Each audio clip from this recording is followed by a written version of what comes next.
I was like, this is crazy. Like, Netflix are really paying me to eat chicken. I don't know if we're going to get the film that they want to produce, because at this point, I might be wasting everyone's time. Because again, I've said to everybody, listen, I'm going to be very honest in this process. And that first couple of minutes is me being like, this is really good.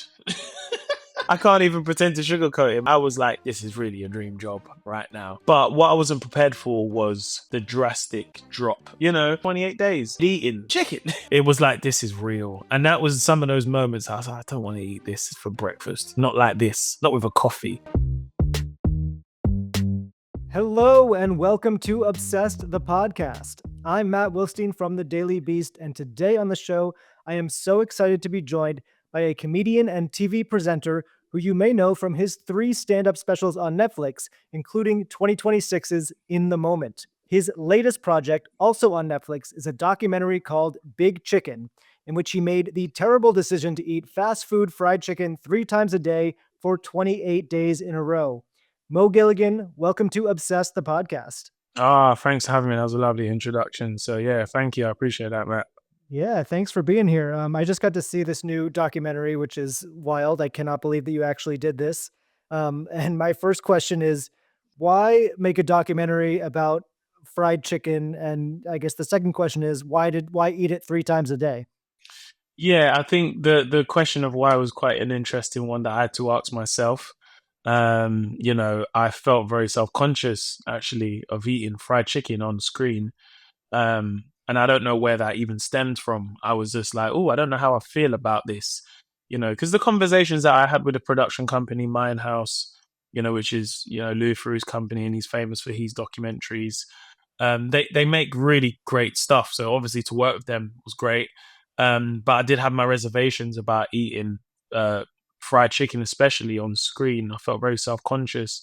I told some close friends about, the idea in the doc, and they all said, oh, what? Like, well, Netflix got the man them eating fried chicken on screen. I don't know how I feel about that. And that was almost my route into wanting to do the documentary. I was like, really want to see where this comes from and why I feel that. And then I think as well, with eating the food for breakfast, lunch, and dinner, we had to obviously also show the effects of eating this food so regularly, which some people genuinely do. They might have it every time for lunch, on their work break, every other evening. It's easy to get, when you order it. It's very quick, you can put it in a box. I grew up eating the food as well. And I wanted to delve into something that I like. I like this food. And I said to the guys, the production company, and I said, look, guys, I'm not an investigative journalist. So if you want to get that person for this project, then maybe you should get that person, because I'm going to be very impartial of my opinions. I like this food. And yeah, I think they kind of like that honesty a bit too much. When they say, you shouldn't be too honest. And that's really where the journey started to begin. Yeah, it's interesting that the idea sort of came to you. Why do you think that they wanted you to do this of all people?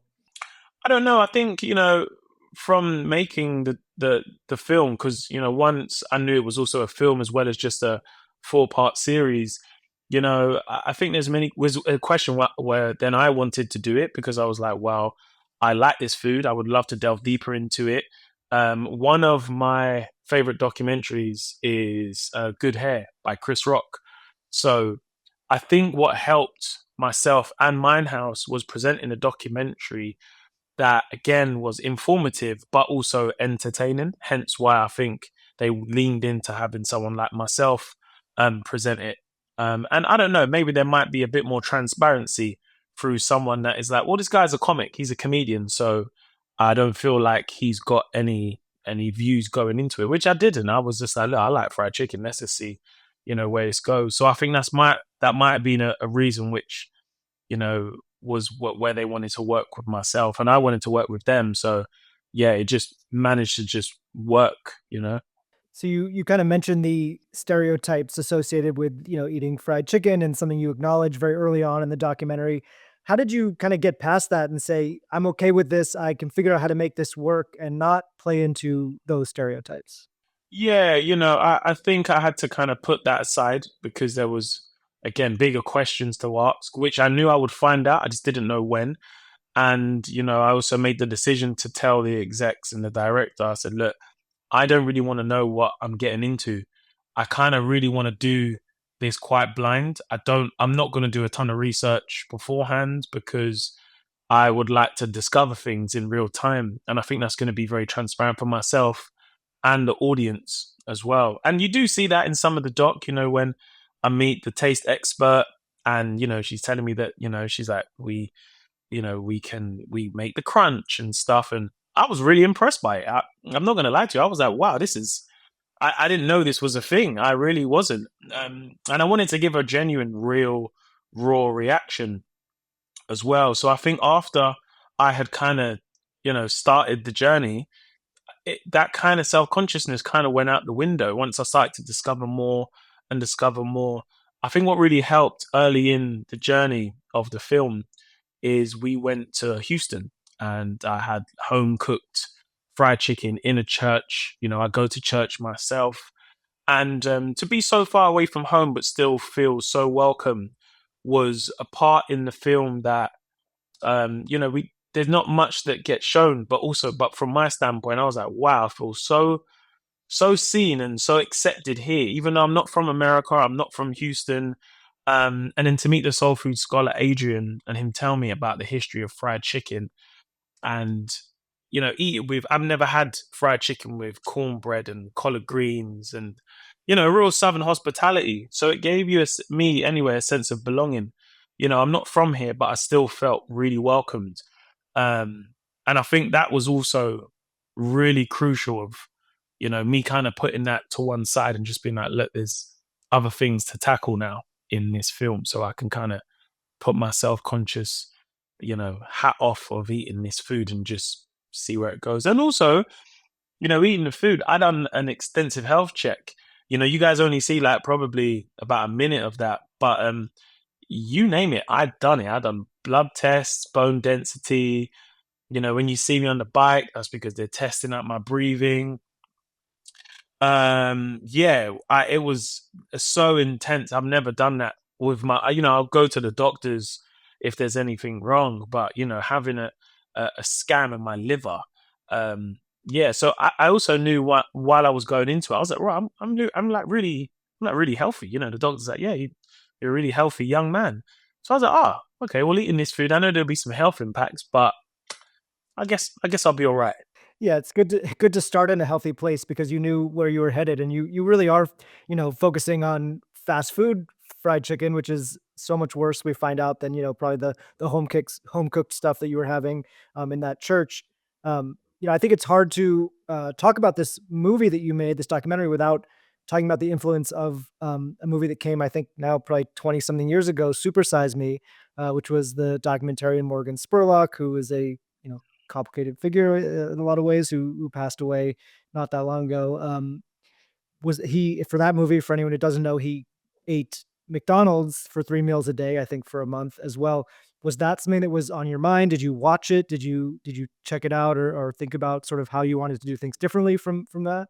Yeah, I knew we were making something a little bit different. Of course, the concept is similar because I'm eating the food continuously, as well. And I grew up watching Super Size Me. Growing up as a young kid, it changed my eating habits to not want to eat as much fast food as well.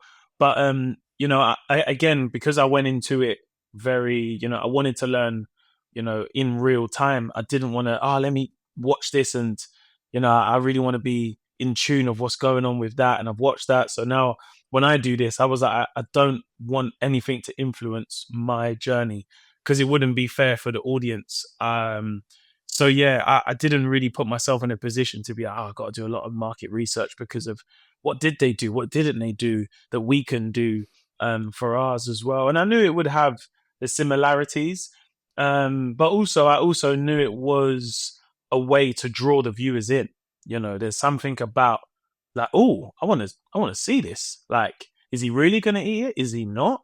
What does it do? That's the in as well. For me as a young kid watching Super Size Me, you want to keep watching to the end, and you're like, I want to see like where this goes. And I knew that was the yin. I knew there would always be the similarities to it as well. I just felt we was making something a little bit different because we tried to cover so many parts of, I guess fried chicken, but also big chicken as well. And that's where the film starts to have a shift. As much as you follow my journey, you get to also, like for example, when I talk about how I felt subconscious of eating the food, and we get to delve into that as well. When we go to, some of the factories in Arkansas, like Tyson, for example, we really try our best to cover as much as we can, rather than feeling like I'm going to watch his journey, I'm going to know what happens to him. So yeah, I think that's how we try to separate ourselves without trying to replicate what someone has also done at the same time. Mhm. Yeah, there really is a big arc to the movie, I think, especially looking at the beginning when you seem so hopeful, and kind of excited, and you're kind of enjoying the food, and you're like, "Oh, this isn't gonna be so bad," and then we, see that it gets much darker towards the end. Um, how were you feeling at the beginning of the process? Um, one question that came to mind is, were you worried about actually making the chicken look too delicious on camera? Because it does kind of lure you in, and you can sort of taste your excitement for it, at the beginning as well. So how did you think about it, in the even in those first few days? It was really interesting because I remember day one very vividly because I met the crew. We was in central London really early as well. And it was just, yeah, and action. There was no like, we're going to go and do this. You're going to say that. You have to, it was just me eating on screen. And that is a very honest take of me being like, this food is great. Like, and then I went and met the younger girls, and they go to the chicken shop after school, and I'm driving through central London telling everybody, then I meet my friends. So I remember coming home and I was like, this is this is crazy. Like Netflix are really paying me to eat chicken. I don't know if we're gonna get the film that they want to produce. Because at this point, I might be wasting everyone's time. Because again, I've said to everybody, listen, I'm gonna be very honest in this process. Like, and yeah, that first couple of minutes is me, being like, this is great. This is really good. I can't I can't even pretend to sugarcoat it, man. I was like, this is really a dream job right now. And I knew there would be some health implications. I knew my weight would go up, and I was worried, but not as it didn't keep me up at night. I was like, well, I know I'll definitely put some weight on, but I can get it off. So that's all I need to really worry about. And then we'll see where this goes. But what I wasn't prepared for was the drastic drop. And yeah, in the film it shows it in 10 days. Um I started probably feeling like that in 7 days, but I feel like you really get to see it in 10 days. When you see me eating chicken with a coffee, uh, it just felt like, oh, You're not doing well. it was like, this is real. And that was some of those moments I was like, I don't want to eat this for breakfast. Not like this, not with a coffee, you know? What was the real low point? What was the worst that you felt, during the entire month? I think it was weirdly at the halfway point, because at the halfway point, the reason why I always say that is one of my worst, that how I started to really, really feel bad was mainly because I knew I had another, like, almost, I had halfway to go. And I was like, it'd be different if I was at the end and I was like, wow, I'm really feeling it. But the halfway point was probably the hardest because as I'm eating the food, I thought the food would stop tasting good, but again, it's tasted great. Um, I didn't think I knew there would be some weight changes, but I didn't think they'd be that quick either. It's things like the sweating. I would often fall asleep and I'd have these naps, and they're quite scary naps. And the reason why I say that is because I do like a nap, but these naps I would wake up and I'd wake up in like it'd be like a deep sleep, and I was like, oh, this don't feel right. And I think the reason why the halfway point was the hardest because I I was questioning if this is this am I just making how I feel up? Because is this really happening because of the food, or am I just in my own thoughts? And it's quite a tricky place to be because as I'm filming, I don't know if I can really go to the crew and say, guys, I don't know if I feel right. You know, I feel really low in my mood. I don't know. Is it just me? Am I, you know, yeah, a lot of those feelings and thoughts at the halfway period was hard because there was no one to, yes, I had, psychologists on call that I could talk to, but yeah, there were times that I was questioning if it was just all going on in my head, or if it was happening in reality. Yeah, and it's quite lonely too, I imagine, because you're kind of on this trip on your own. I mean, you're the only one on camera a lot of the time. You're filming yourself sometimes, where I imagine there wasn't even anybody there. So you're kind of trapped with your own thoughts in those moments too. Yeah, I think having the vlog helped a lot because I got to really vocalize how I felt in real time. That was an idea that I brought to the team, and I said, look, there's going to be a lot of times I'm going to be on screen, but I'm going to spend times by myself, in the hotel rooms that we was in, and I had this little cool DJI camera, kind of follows you about and stuff.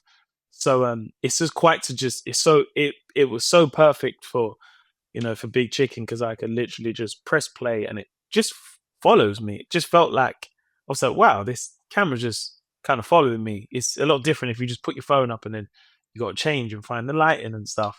And it was my way to give people my diaries of how I felt, what I had witnessed, what I was seeing, um, and all of those vlogs, I would just record and record and record. I never watched any of them back. And I just said, look, I'm just going to give these to you and send them off. So um, a lot of the crew, how I was feeling, they didn't know because I didn't tell them and I wasn't giving them the vlogs day by day. I would just, I would send them one, I would send some of them to the crew in London, and that would be like with like a week's worth just so I could get them sent. And then when we kind of got back to London, I just sent the rest of them. So, some of those scenes and how I felt, they didn't know what I was going through because I didn't want to put that on them. They've all got their own jobs to do, directing and producing, line producing. And yeah, I just didn't think that was fair on them to say, hey guys, I feel like this. Check out this blog. Do you know what I mean? It was just like, look, we've got bigger fish to fry. There was one moment that really stood out to me where they're interviewing your friend. I believe his name's David, and he talks about how you. I think he says you play the happy guy as a comedian a lot. Like that's your persona as a comedian, is you're very upbeat and very happy. And he was worried about you being down and having this mood change, presumably from what you were doing to your body. So I'm wondering what was your reaction to that when you at some point saw him say that in the movie? Did that ring true to you? Do you feel like he was nailing something about you there? Yeah, no, it was interesting because I hadn't seen it until the cut. And it is in my nature to be the happy guy, and I like to make people feel good. I want them to laugh, and weirdly, as a comic, I think there's also an expectation for you to be funny. And a lot of comics will say, well, we're not always funny, but listen, if we're in a room and we've got everyone's attention and we're telling a story, we do want to get a laugh. There's something about us as comics that we do kind of enjoy that in our craft. um, so yeah, it was hard to hear from your friend because I know he didn't mean it with ill intention, but it was also hearing it out loud, and I was like, wow, that is me. What he's saying is completely true. Um, and yeah, I think when I watch it back and how I was feeling, and I am trying my best to be upbeat when I can during the journey, but yeah, you see the joy just left my soul is probably the best way to describe it. I want to talk a bit about your comedy and your career there as well. But I do have to ask you the question I think you've probably been getting the most during this process is how long did it take you to eat chicken for the first time after you finished this process? And what did that feel like when you made that decision? Because I know you have eaten it since you since you stopped. Yeah. So I think when we finished recording, my first meal after was rice with fish. That must have felt good. It felt great because I had it with a big salad as well. Um, yeah, and it was just nice to eat like food that you can taste the ingredients in is really hard to explain. Even though it's just a salad with rice, but you're tasting real ingredients rather than just marinated, fried. So my first meal, but then it was about 6 months afterwards because at that point I wasn't seeking chicken. I just wasn't. I was just like, I don't really need to eat chicken. I'll easily have a pasta with nothing on, like with just sauce. And it's weird because I have a lifestyle where I will be on the road, and I've got a show, and I stop at a service station. And before, my habits would be, well, I'm driving. I want something I can hold. Chicken sandwich, perfect. You can hold it. It's not messy. I can eat the fries on the side. Whereas my habits had changed because I kind of knew everything that I knew. And that's still changed for me today. If I'm on the road and I need to get something, I'll be like, I'll easily just have a bag of chips. You guys call them chips, like crisps, and a chocolate, as opposed to, okay, I'm going to get a chicken burger or some wings. So it was about 6 months after. I remember being at an event actually, and I started eating some chicken wings, and it was only then it dawned on me. I was like, "Raw, I, I'm eating chicken, like, like, but fried chicken at that." I was like, "Wow, this is fried chicken."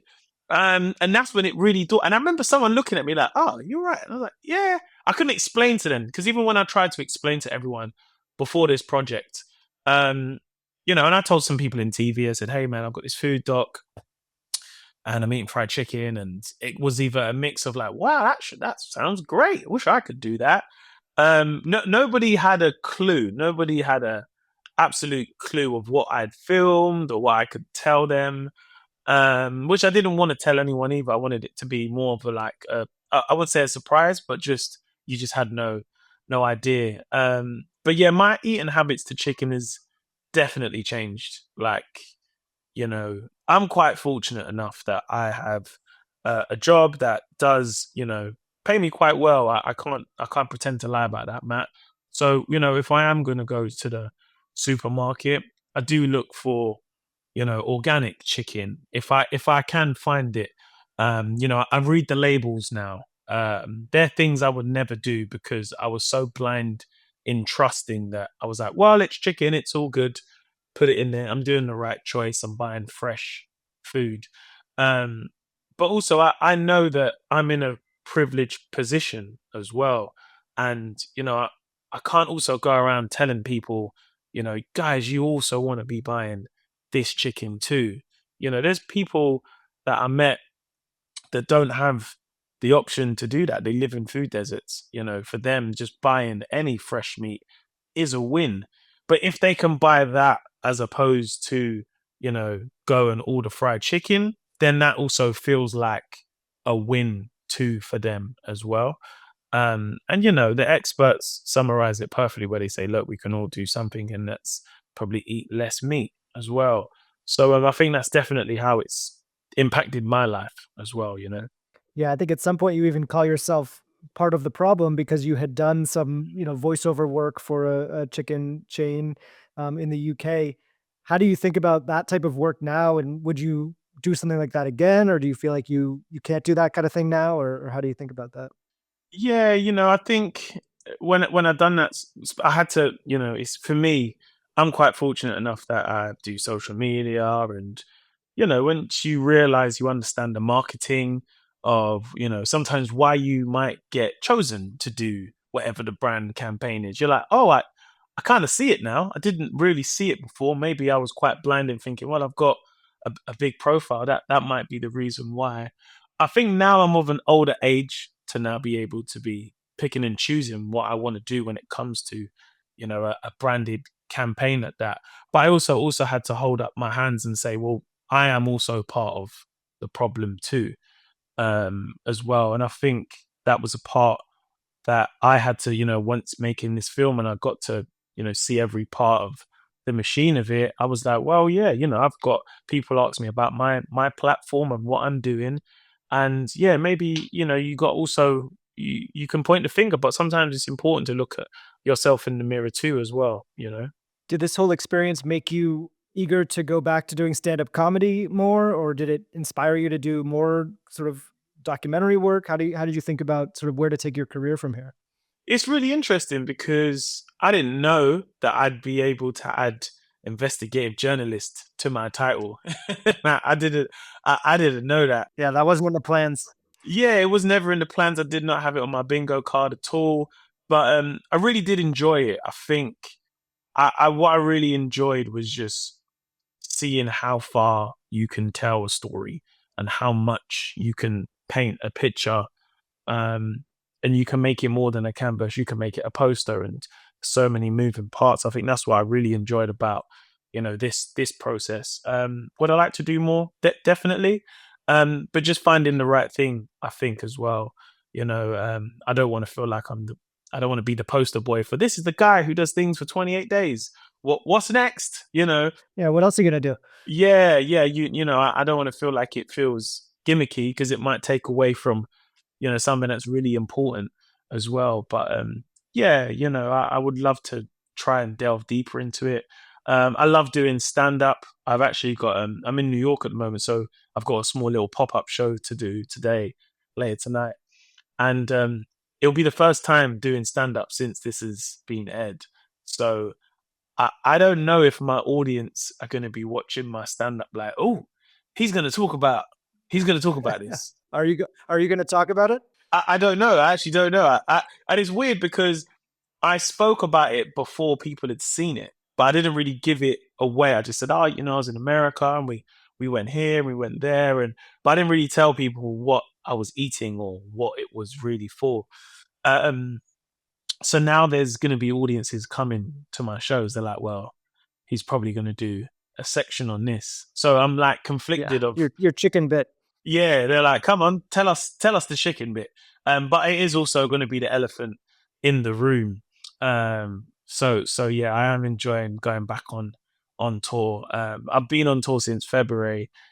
We toured here in the US, Australia, but we do Europe now and the rest of the UK. So it'd be quite fun to see what everyone's kind of looking forward to the next couple of shows. Yeah, I feel like I don't know if it feels this way to you, but from the outside, it feels like you had a pretty fast rise to fame and success as a comedian, as especially in the UK. How quickly did you go from sort of I know you worked in retail and were doing sort of just regular jobs to being a big headlining comedian, and what did that feel like? Yeah, it was definitely a massive quick rise. I was definitely I started when I was 19 and and I was going to the comedy clubs every weekend trying to perfect the set. But social media was huge for me. I never take that away from my journey, kind of launching myself on social media with doing little funny skits and characters. It really helped me build an audience. But I think the hardest thing is once you build an audience is that, well, what do you want to turn this into? Do you want to just be someone that does these really funny skits that people like, or do you want to take more of a risk? And I've been doing stand up since I was 19. So I really doubled down on, wanting to do a tour. And then once you do tour, you get, television interest and stuff. But everything I've been able to do, it's just really I always like really delving deep into it. So whether it's having my own show, it was having my own production company make the show, but I don't know how to make like a Saturday night show and a glossy show. So it was really, collaborating with other production companies. And again, we're both sharing ideas. They know how to make TV, but also I feel like I know social media. But also I also wanted to kind of cut out the middleman in some ways. Once I had a production company, I wouldn't have people work on the show in front of the camera and behind the camera. Anything we could do that could help people. Like there's some young up and coming comics. We had this segment on my show where we'd get them to do a set a bit quite similar to what Jimmy Fallon does, where he has a comic come on, so replicate those same things. I know you've done some late night TV in the UK, and I think we have a bit of a precedence in the US of British comedians coming over here and hosting shows. Thinking about James Corden, John Oliver, or even someone like Trevor Noah from South Africa. Is that something that you ever think about hosting a show in the US? I never say never. There's some great comics that have hosted shows here as well. You really, what I like about here, you guys have Your shows will be on Monday to sometimes Thursday or Friday, live bands and stuff. I love all of that stuff. That's the stuff I try to replicate with my own show. Um, but yeah, I think if it all aligned, it would be great to do as well. I do like performing when I'm here in this side of the pond as well. Being a British guy helps. Being a black British guy helps even more because people can ask you questions that I feel like they've always wanted to ask. Like y'all really drink tea out there? Y'all drink tea? And I say, yeah, we do.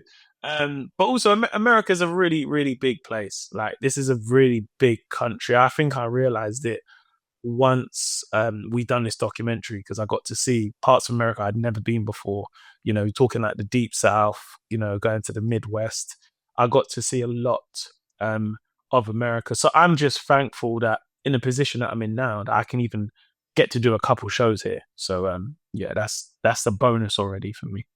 I heard you sort of joking in another interview about how Americans all think that Drake discovered you, and I'm curious if do you think Drake is getting too much credit for launching your career at this point?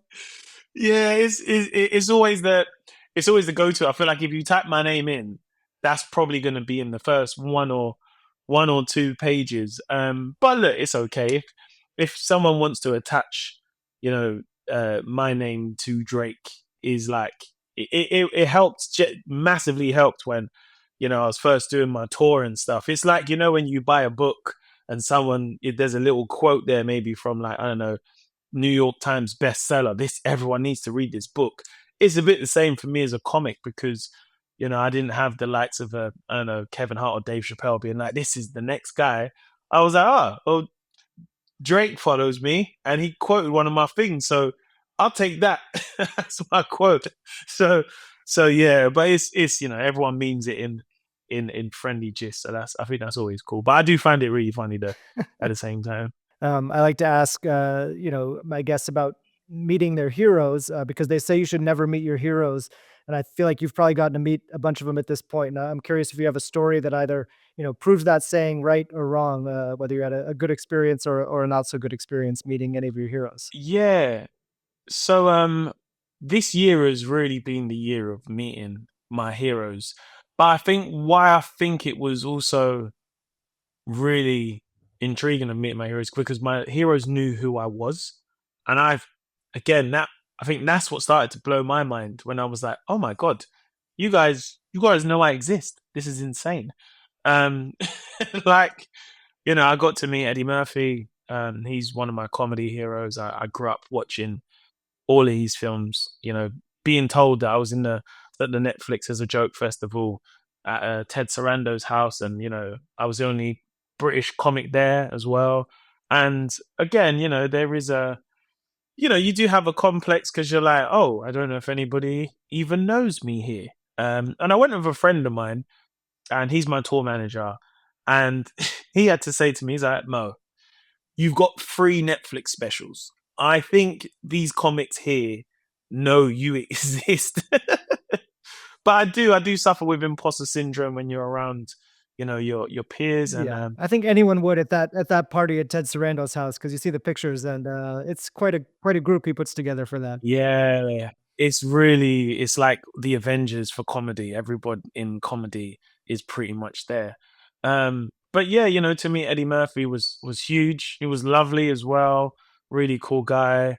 Um and just yeah, they always say don't meet your heroes, but you've got to go through it to know. You're like, well, is he, either going to be the nicest person ever and I got a great story, or this might be the worst interaction I have ever, but he'll still be my hero. So yeah, me and it was just I watched his documentary that he had on Netflix. So again, it was just Oh like yeah, I just saw that too. Yeah. yeah, it was just like the nostalgia of all of that, and then meeting him as well. Lovely guy. And then I've met Dave Chappelle before when he's in London, and Kevin Hart.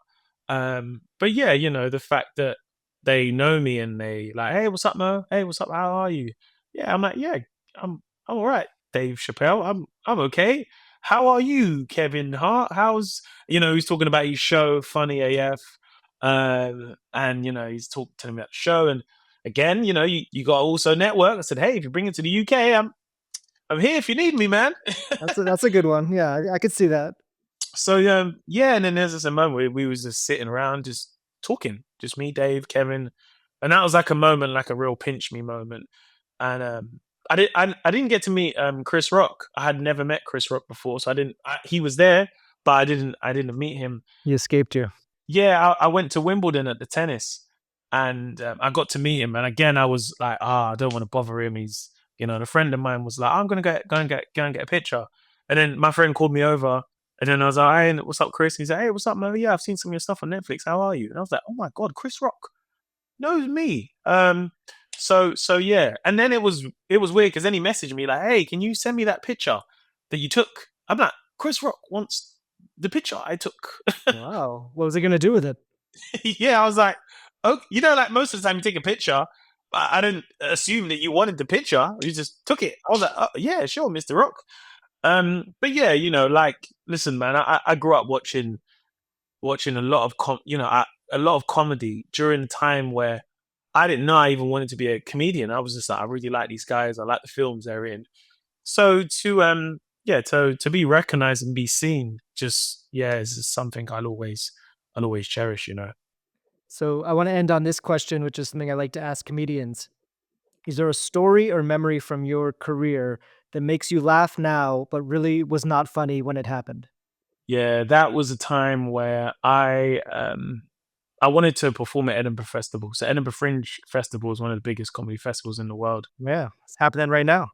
Yeah, it's happening a lot now. Big up all the comics that are out there. I know how hard the grind is. So yeah, I have a lot of admiration for anyone who goes up there. But there's ways to go up there is really expensive, but there's ways that you can do it where it's not as expensive. And one of those is to do like if you perform and do like an audition at a show and you're part of a showcase. So that means you're part of the same core five comics, you perform every night, they pay for your accommodation, you get paid a little bit as well, and they pay for your travel. Well, that's perfect. I can do 20 minutes every night, and then hopefully the next year I can do my own show. I remember doing this show, Matt, and it was in Nottingham in the UK, and I got there really early, and there was, I'd say, 8, 9 people in the audience, which you're like, it's not a lot of people, and I'm also doing this audition, so it's not the best set of people. There's not enough. Yeah, you need some laughs. Yeah, it slowly filled up to maybe about 13, 14, and that is the worst set I've ever had in the history of my life. Nobody laughed at a single thing. Like, because sometimes you can, I've done shows where I've not been on the best form. People didn't laugh as much, but some people did a little bit. Nobody laughed at a single thing. Like, and I'm doing this audition. I'm like, this is going bad. I had ideas for the set, and I've got music, so I'm like, go to the music. This will get a laugh. When you go to the club and you hear songs like this, that's the cue. Play the song. Didn't play the song. So again, I've said, yeah, I've asked you, sound technician, can you play the song? He plays the wrong song. I'm like, not this song. Just going from bad to worse. Anyway, I thought, well, it's just one of those shows. The second comedian went up, everyone started laughing. The next comic went up, everyone started laughing. And I was sitting there just like, oh my God, this is now the worst set I've ever had. Because every comic after that got laughs in a room of only 15 people. And I generally sat there and I was like, I don't think this is for me. Comedy. I don't think stand up comedy is for me. And I never forget being in the car because I missed my train home. I never forget being in the car and all the other comics were like, yeah, I'm not really sure about the middle of my set. I don't know if my middle was very strong. And I was like, they didn't even laugh at a single thing I said. And you guys are sitting there being like, yeah, I could work on the intro a little bit. But yeah, I remember messaging my manager. She was also my manager now. And this is, I said, listen, I don't know if this comedy stuff is for me because that's so embarrassing. And anyone who ever went to that show, I'm always so intrigued to know if you ever sit there and like, I went to that show where you bombed, like really, really bombed. So I'm always intrigued to know if anyone's ever been to that show and remembers it. Probably don't. Thank God for my ego, they don't remember. But that's definitely up there. So now I can laugh about it. But at the time, it felt like I needed the world to open up and just please just take me right now. Well, if any of those 13 people are watching us right now, you can reach out to Mo and let him know what you thought. Well, Big Chicken, a fast food conspiracy, is streaming now on Netflix, where you can also watch Mo Gilligan's 3-hour-long stand-up specials. Mo, thank you so much for doing this. It's been great talking with you. Thank you so much, man. I really appreciate it, man. Lovely podcast, and yeah, thanks for having me as a guest. It was really good. So yeah, thank you. All right. Thank you again so much to Mo Gilligan for that great conversation. I definitely recommend checking out that documentary on Netflix, Big Chicken. You will really enjoy it, I think. So please check that out. And please check out our YouTube channel at the Obsessed channel, where you can see videos of all of our episodes. Leave us a comment. Let us know what you think of this episode and others. And we really do want to hear from you. So you can also leave us a rating and review on Apple Podcasts and Spotify. And please follow us there as well to listen. Thank you so much to our producer, Rachel Passer, and we'll be back with an all-new episode of Obsessed the Podcast very soon.